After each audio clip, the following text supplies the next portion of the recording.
தந்தை, மகன், தூய ஆவியாரின் பெயராலே ஆமேன்.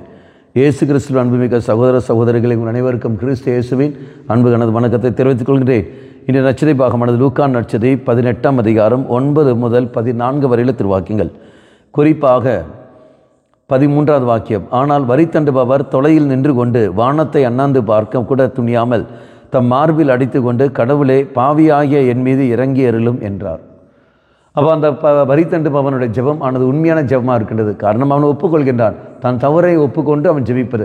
ஆமாம் ஆண்டவரே, நான் பாவி, இதோ நான் இந்த மாதிரி பரிசனை போல நான் வாழ்வதில்லை, நான் 10ல் 1 பங்கு கொடுப்பதில்லை, நான் நேர்மையான வாழ்க்கை வாழ்வதில்லை, நான் இந்த மாதிரி பாவ வாழ்க்கை நான் வாழ்ந்து கொண்டு வருகின்றேன்.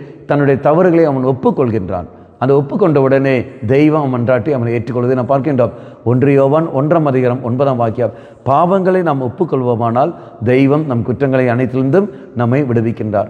ஆனால் பரிசேயரோ அங்கு என்ன செய்கின்றார்? நியாயப்படுத்தி கொண்டிருக்கின்றார். தான் செய்கிற தவறுகளை எல்லாம் மறைத்து கொண்டு தான் என்ன நியாயப்படுத்தி கொண்டிருக்கிறார்? நான் 10ல் 1 பங்கு நான் செய்கின்றேன், 10ல் 1 பங்கு நான் கொடுக்கின்றேன், நான் நோன்பு இருக்கின்றேன், இதெல்லாம் அவன் செய்து கொண்டிருக்கின்றான். ஆனால் வாழ்கிற பாவத்தை, அவன் வாழ்ந்த அந்த பாவ வாழ்க்கையை ஒப்பு கொடுப்பதில்லை.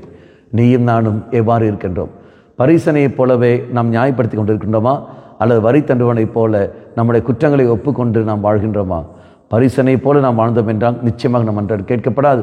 ஆனால் வரி தண்டுபவனைப் போல நாம் வாழ்கிறோம் என்றால், பாவங்களை நாம் ஒப்புக்கொள்வோம் என்றால் தெய்வம் குற்றங்களை மன்னிக்கின்றார். அந்த ஒப்புக்கொள்கிற இடம்தான் பாவ சங்கீர்த்தனம்.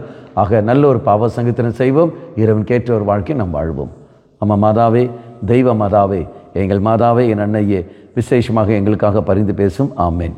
தந்தை, மகன், தூய ஆவியாரின் பெயராலே ஆமேன்.